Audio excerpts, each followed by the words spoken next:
টান দিয়ে উপরে যাবেন না, গুরুত্বপূর্ণ বিষয়। অতিরিক্ত কোন সবজি খেলে কিডনিতে ইনশাল্লাহ পাথর হতে পারে? আচ্ছা, বিস্তারিত এটার ব্যাপারটা আমি ভিডিওর ভিতরে আপনাদেরকে বলে দেবো ইনশাল্লাহ। এখন প্রশ্ন হচ্ছে, আমি মসজিদের ইমাম সাহেবদের উদ্দেশ্যে, খতিব সাহেবদের উদ্দেশ্যে একটি অনুরোধ করব। আমাদের দেশে বহুল প্রচলিত অনেক শিরিক আমরা বলি বা কাজ করি, অথচ আমরা জানি না যে এটা শিরিক। কোরআনের স্পষ্ট আয়াত আছে, ইয়া বুনাইয়া লা তুশরিক বিল্লাহ ইন্না শিরকা লা যুলমুন আযীম। অথচ আমরা এই শিরকগুলা অহরহ করতেছি, অথচ আমরা জানি না।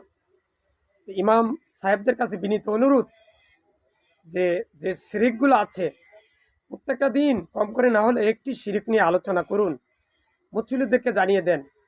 আমি বলবো, বাংলাদেশ সহ পৃথিবীর সকল মুসলমান কান্ট্রি এবং যেই কোনো দেশের মসজিদ আছে, এই মসজিদের খতিব সাহেব প্রত্যেক দিন কম করে না হলে 2টো বা 3টে শিরক নিয়ে আলোচনা করবেন।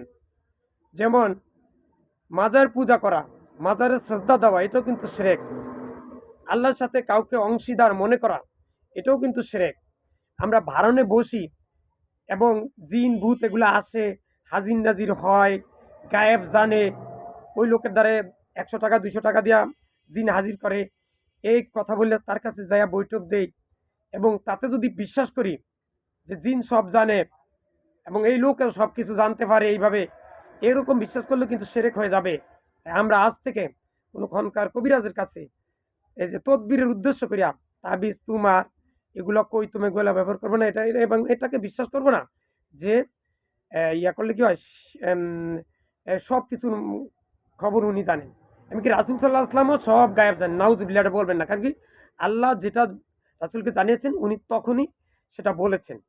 মানে আল্লাহ যতক্ষণ পর্যন্ত না বলতেন ততক্ষণ পর্যন্ত রাসুল সাল্লাহ আসলাম সেটা জানতেন না, আর আল্লাহ পাক রাসুলকে জানাইতেন, এই জন্য রাসুল সাল্লাহ আসলাম জানতেন।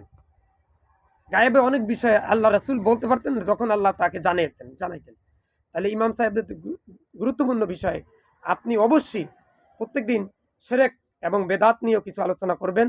5 ওয়াক্ত নামাজ আপনারা পড়বেন, কোরআনের তিলাওয়াত করবেন, সন্তানকে মাদ্রাসায় পড়বেন, শিরক মুক্তও থাকবেন। ইয়া আল্লাহ, আমি সহ পৃথিবীর সকল মুসলিম উম্মাকে তুমি শিরক, বেদাত, কুফরি ও গীবত মুক্ত রেখে মৃত্যুর সময় মুখে লা ইলাহা ইল্লাল্লাহ পড়ে যেন আমরা মৃত্যুবরণ করতে পারি, সেই তৌফিক দান করো। ইয়া আল্লাহ, আমার ইমানের হেফাজত করিও।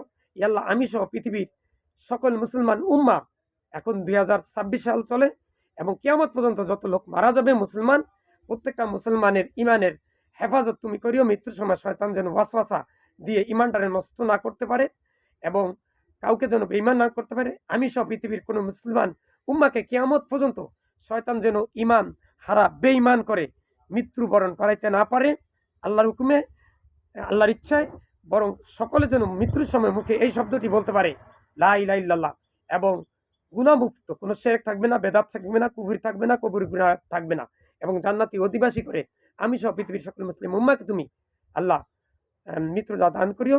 এবং হাসবুনাল্লাহু নি'মাল ওয়াকিল, নি'মাল মাওলা ওয়া নি'মান নাসির, সর্বাবস্থায় সাহায্যকারী হিসাবে আমি তোমাকেই চাই গো আল্লাহ। আর ভাই, যে কথাটা বলছিলাম, অতিরিক্ত কোনো সবজি খেলে কিডনিতে ইনশাল্লাহ পাথর হতে পারে, এটা আমি একটা ভিডিওতে পেয়েছি, সেখানে বলা হয়েছে আলু। সুতরাং আমরা আলুটা একটু কম খাবো, আর হাতে কাজ মুখে সবসময় লা ইলাহা ইল্লাল্লাহ পড়বেন এবং সন্তানকে মাদ্রাসায় পড়বেন। আপনার সামনে যে বসে আছে তার লগে আলিজালি কথা না বললা, গল্প গুজব না করিয়া তার বলেন যে ভাই বলেন লা ইলাহা ইল্লাল্লাহ, এবং 5 ওয়াক্ত নামাজ পড়বেন, দাড়িটা রাখবেন, সন্তানকে মাদ্রাসায় পড়বেন, ভাই সকালে কোরআন তেলাওয়াতটাও করবেন, এভাবে বলে দেন। ভাই ভিডিওটা বেশি বেশি করে শেয়ার করুন। আসসালামু আলাইকুম।